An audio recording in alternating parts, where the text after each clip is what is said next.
সহজ করে আপনাদেরকে বুঝাই, যেমন ধরুন একটা পরিবারের ৩ জন সদস্য, স্বামী, স্ত্রী আর সন্তান। তাদের সকালবেলার ব্রেকফাস্টে স্বামীর ৩টা রুটি লাগে, স্ত্রীর 2টা লাগে, আর সন্তানের 1টা রুটি লাগে। এখন আমি যদি সমান সমান করে আদল করতে চাই, সবাইকে যদি 3টা করে রুটি দেই, তাহলে স্বামী বেচারার জন্য ঠিক আছে, কিন্তু স্ত্রীর জন্য 1টা বেশি হয়ে যায়। আর সন্তানের জন্য কয়টা বেশি হয়?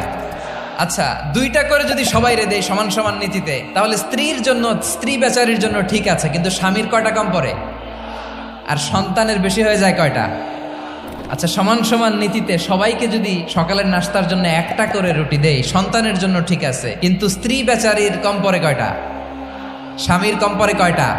2টা। আর আমি যদি স্বামীকে দেই 3টা, স্ত্রীকে দেই 2টা, আর সন্তানকে দেই 1টা, তাহলে কারো অপচয় হবে না। যেখানে যার যতটুকু দরকার তাকে সেখানে ঠিক ততটুকু দিয়ে দেওয়ার নামই হচ্ছে আদল। আমরা বুঝতে পারলাম আল আদ শব্দের মানে হচ্ছে ইনসাফ বা সুবিচার বা ন্যায় বিচার।